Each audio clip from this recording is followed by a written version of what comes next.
नमस्कार दोस्तों, मैं प्रिंस सैनी आपका स्वागत करता हूं हमारे चैनल लर्न एंड ग्रो में। आज हम बात करेंगे AC circuit containing capacitance only. इससे पहले हमने रेजिस्टेंस को देखा, उसके बाद हमने इंडक्टेंस को देखा। अब हम कैपेसिटेंस की बात करेंगे कि एसी सर्किट के अंदर सिर्फ हम कैपेसिटेंस का यूज करें तो क्या हमारे पास जो ईएमएफ है और जो करंट है उनका जो फेजर डायग्राम है किस तरह का बनता है।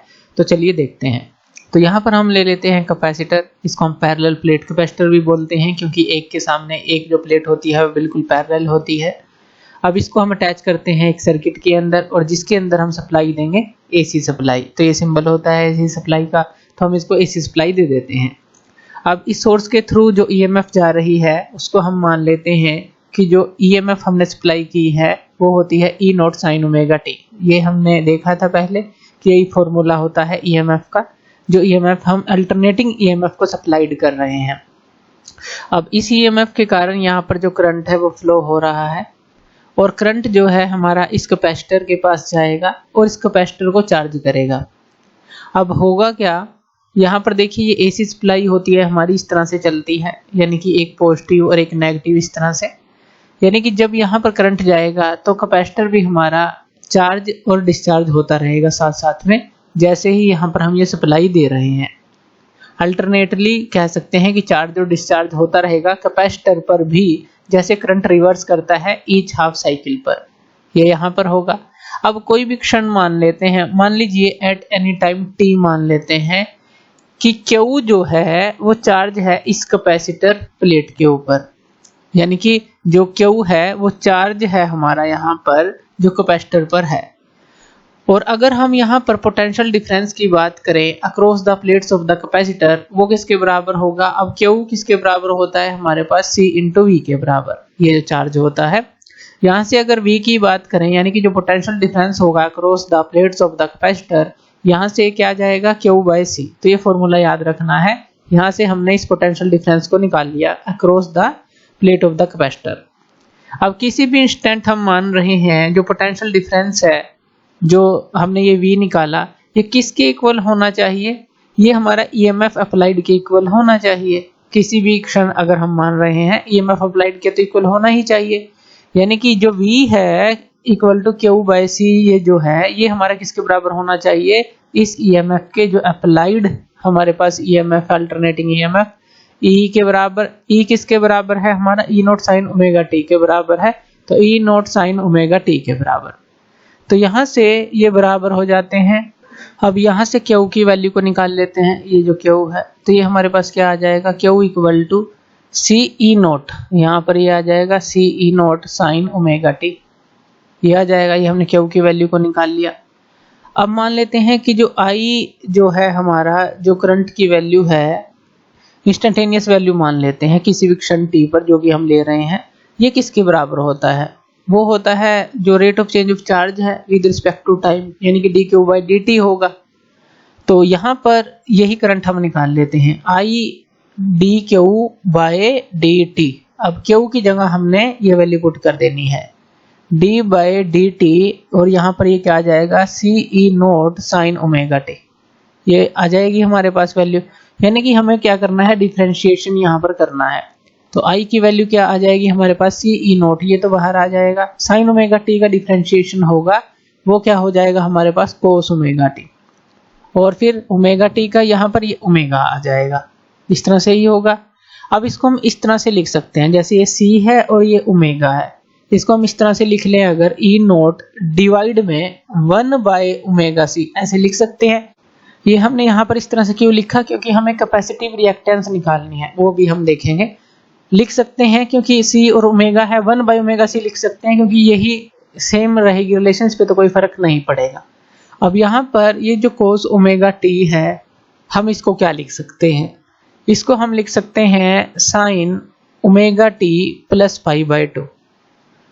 तो omega T plus pi by 2 ये लिख सकते हैं। अब ये ही हमने क्यों लिखा, यानी कि omega T plus pi by 2 ही क्यों लिखा, माइनस क्यों नहीं लिखा, यानी कि pi by 2 minus omega T क्यों नहीं लिखा, साइन को कोस ओमेगा टी तो वो भी होता है। तो ये इसलिए नहीं लिखा हमने क्योंकि जो देखिए E की वैल्यू है इसमें जो ओमेगा टी है वो पॉजिटिव है, और यहाँ पर भी जो हमें करंट की वैल्यू है उसमें भी ओमेगा टी हमें पॉजिटिव चाहिए। तो इसलिए इन दोनों के बीच में हमें फेजर डायग्राम बनाना है, तो इसलिए हमने इसको sin omega t plus pi by 2 यहाँ पर लिखा है, तो ये ध्यान रखना है। इस रिलेशन के बाद अगर हम करंट की मैक्सिमम वैल्यू को निकालते हैं, यानी कि जब I जो है I नोट के बराबर हो, तो वो कब होगा। अब इसी रिलेशन में देखिए, जब ये जो वैल्यू है हमारी 1 के बराबर होगी, यानी कि ये मैक्सिमम होगी। मैक्सिमम कब होगी, जब ये 1 के बराबर होगी, तो हमारा जो I है मैक्सिमम हो जाएगा। यानी कि I जो है I नोट कब होगा, मैक्सिमम कब होगा, जब ये वैल्यू 1 के बराबर, तो ये I नोट हमारा किसके बराबर आ जाएगा, E नोट डिवाइड में 1 बाय ओमेगा c। ये जो है हमारे पास I नोट की वैल्यू आ जाती है, तो यानी कि जब मैक्सिमम होगा।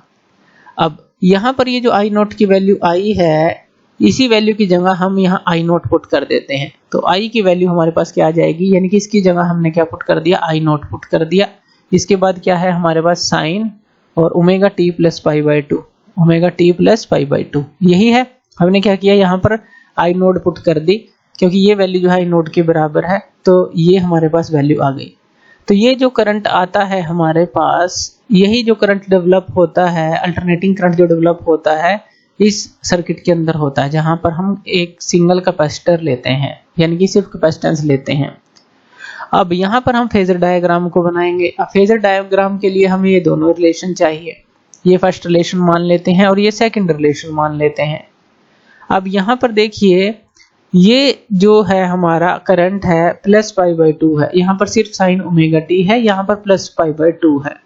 यानी कि जो करंट है यहाँ पर I, वो लीड कर रहा है किससे, अल्टरनेटिंग EMF से, by an angle pi by 2 यानी कि 90 डिग्री। तो चलिए इसका एक फेजर डायग्राम बना लेते हैं। यहाँ पर फेजर डायग्राम के अंदर सबसे पहले हम दो वर्टिकल लाइन लगाएंगे। फेजर क्या होते हैं ये हमने पहले भी डिस्कस किया था, जो ये एरो होते हैं मैक्सिमम वैल्यू I नोट की ले लें, E नोट की ले लें। अब ये दो वर्टिकल लाइन, क्योंकि वर्टिकल लाइन पे ही हम इसकी प्रोजेक्शन लेते हैं अगर साइन वेव हम ले रहे हैं, तो एक हॉरिजॉन्टल हमने लाइन लगा ली। अब यहाँ पर हमें जो 90 डिग्री है प्लस में ही है दोनों, तो ऊपर ही है। E नोट और I नोट की वैल्यू हम ले लेते हैं कि ये जो है हमारे पास, ये मान लेते हैं E की वैल्यू है, ये I की वैल्यू है। E मतलब E equal to E naught sine omega t, ये वैल्यू है। और I की वैल्यू क्या हो जाएगी, जो अभी हमने निकाली है, वो क्या निकाली थी हमने, I note sine omega t plus 90 degree या पाई बाई 2, कुछ भी कह लीजिए। तो ये चीज, तो दोनों प्लस में है, तो यहाँ पर इस तरह से हमने ले लिया। अब इसकी प्रोजेक्शन ले लेते हैं, कुछ भी वैल्यू है, जो इनकी लेंथ होती है ये जो क्वांटिटी को दिखाती है कि कितनी है। तो इस तरह से ये हमने बना लिया। अब इनकी प्रोजेक्शन ले लेते हैं। अब हमें पता है जो फेजर्स होते हैं, अब मान लेते हैं कि जो E नोट है हमारा, वो कहाँ पर है, वो एंगल ओमेगा टी पर है, यहाँ से एंगल ओमेगा टी पर। तो इससे आगे जो है 90 डिग्री वो I नोट हमें मिलेगा, तो यानी कि इससे 90 डिग्री पर हम I नोट को बना सकते हैं। तो ये जो है इन दोनों के बीच का जो एंगल है ये कितना होगा, 90 degree, omega T plus 90 degree. ये करंट जो है लीड कर रहा है, और ये किस डायरेक्शन में घूम रहे होते हैं, एंटी क्लॉकवाइज डायरेक्शन में, ये भी हमें पता है। अब ये जब at an instant time t ले रहे हैं हम, जैसे जैसे ये घूमते रहेंगे हमें यहाँ पर एक डायग्राम मिलेगा जिसको हम सिंपल हार्मोनिक मोशन डायग्राम की तरह ही रिलेट करते हैं, जैसे एक पार्टिकल सर्कुलर मोशन में घूम रहा हो उसी तरह से। तो यहाँ पर हमें डायग्राम मिलेगा। तो E के लिए एट एनी इंस्टेंट अगर हम देखें, ये घूमता रहेगा तो हमें इस तरह की वेव मिलेगी, और जो करंट है वो 90 डिग्री इसको लीड कर रहा है, यानी कि वो हमें जो है इससे 90 डिग्री पहले मिलेगा, इस तरह से, वो इस तरह से चलता हुआ मिलेगा। तो यहाँ पर ये जो ब्लैक लाइन है ये हमने दिखाई है E के लिए, और ये जो डॉटेड लाइन है ये हमने दिखाई है I के लिए। तो एट एनी इंस्टेंट अगर हम देखें तो हमें जो है यहाँ पर पॉइंट है, यहाँ पर पॉइंट है, ये वैल्यू हमें मिल जाती हैं एट एनी इंस्टेंट अगर हम बात करें। तो ये जो है हमारे पास ये E नोट था, और ये जो था हमारे पास ये I नोट था, यानी कि ये फेजर्स थे हमारे। तो ये जब ये घूम रहे हैं तो इस तरह से एंटी क्लॉकवाइज डायरेक्शन में, तो ये इस तरह की डायग्राम हमें देखने को मिलती है। 90 डिग्री जो लीड करता है करंट, तो यहाँ पर ये हमें देखने को मिलता है। अब हमने एक टर्म निकाली थी 1 बाई ओमेगा सी, अगर आपको याद हो 1 बाई ओमेगा सी, ये टर्म हमने निकाली थी। ये किसके बराबर था, I नोट जब हमने लिया था वो किसके बराबर था, E naught divide by 1 by omega C, यही था। अब यहाँ पर अगर हम इसको ओम लॉ से रिलेट करें, ओम लॉ हमारा क्या होता है, V equal to I R, और यहाँ पर करंट को अगर हम निकालें तो वो क्या हो जाता है V बाई आर। जैसे ये है, यानी कि यहाँ पर जो R है यहाँ पर ये 1/ωc है। यही है, ये जो 1/ωc है ये इफेक्टिव जो रेजिस्टेंस है उसके बारे में इसका मतलब बता रही है, जो इस सर्किट के अंदर जो कैपेसिटर प्रोवाइड करेगा, जो कैपेसिटर ऑफर करेगा इस सर्किट के अंदर, इसको हम कैपेसिटिव रिएक्टेंस बोलते हैं और इसको हम डिनोट करते हैं XC के साथ, XC = 1/ωc। इस तरह से आप इसको लिखते हैं। ओमेगा क्या होता है, 2πν के बराबर, 2πν ये हम पढ़ चुके हैं, 2πν ओमेगा की वैल्यू और C इसके साथ, यानी कि जो XC है हमारे पास ये आ जाती है जो कैपेसिटिव रिएक्टेंस है। अब न्यू क्या होती है, ये फ्रीक्वेंसी होती है AC सप्लाई की। अगर इसके अंदर हम न्यू की वैल्यू को 0 रख दें तो XC कितनी हो जाएगी, इन्फिनिटी हो जाएगी। अगर न्यू की वैल्यू को 0 रख दें, क्योंकि ये इनवर्सली प्रोपोर्शनल है। अब न्यू की वैल्यू 0 क्यों रखा, अगर हम DC सर्किट को लेते हैं, अगर हम DC सर्किट लें तो DC सर्किट के अंदर क्या होता है, न्यू 0 होती है फ्रीक्वेंसी, क्योंकि DC इस तरह से एक लाइन लेंगे, AC की जो हम साइकिल इस तरह से बनाते हैं, DC एक स्ट्रेट है, तो न्यू वहां पर फ्रीक्वेंसी 0 होती है, तो इसलिए XC जो है इन्फिनिटी यहां पर हो जाएगा। यानी कि अगर DC सर्किट की बात करें हम, तो ये जो है इनफाइनाइट रेजिस्टेंस एक तरह से ऑफर करेगा DC सर्किट के अंदर, अगर हम कैपेसिटर को लगा देते हैं। इतना क्लियर है। और हम कह सकते हैं कि जो कंडेंसर है वो DC को ब्लॉक करता है, इसका मतलब ये है।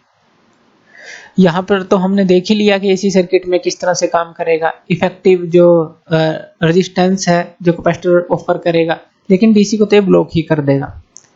अब यहाँ पर जो XC है इसके हम डायमेंशंस भी देख सकते हैं, तो इसकी जो यूनिट है वो भी हम चेक कर सकते हैं। तो XC जो है हमारे पास वो क्या होता है, 1/ωc।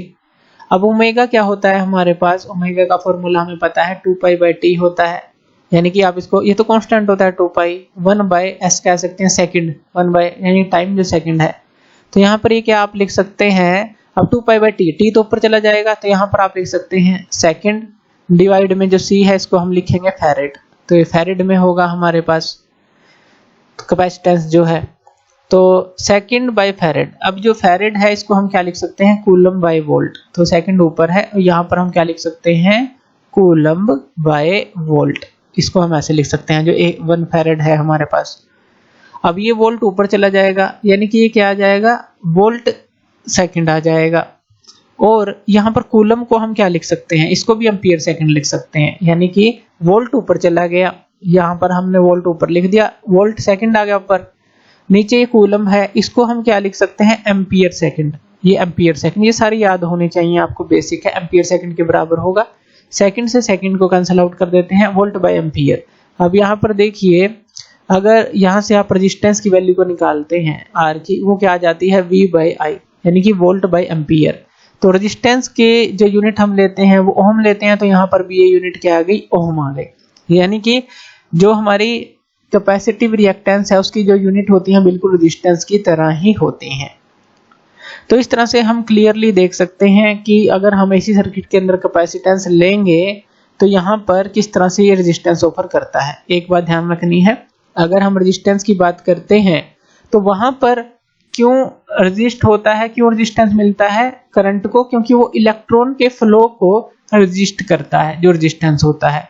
इंडक्टेंस के अंदर क्या होता है, इंडक्टेंस के अंदर सेल्फ इंड्यूस्ड EMF, या कहें कि पहले जो सेल्फ इंड्यूस्ड करंट है या सेल्फ इंड्यूस्ड EMF कुछ भी कह लीजिए, वो अपोजिट डायरेक्शन में प्रोड्यूस होती है। जो करंट इसको जो इंक्रीज जिस डायरेक्शन में हो रहा है या डिक्रीज कर रहा है उसके अपोजिट डायरेक्शन में, तब रेजिस्टेंस मिलता है। कैपेसिटर के अंदर कब रेजिस्टेंस मिलता है, जब यहाँ पर कैपेसिटर चार्ज होता है। तो इन तीनों में ये डिफरेंस हमारा होता है। तो ये था AC circuit containing capacitance only. तो थैंक यू वीडियो देखने के लिए, और इसी तरह की वीडियोस के लिए आप हमारे चैनल लर्न एंड ग्रो पे हमें सब्सक्राइब कर सकते हैं। धन्यवाद।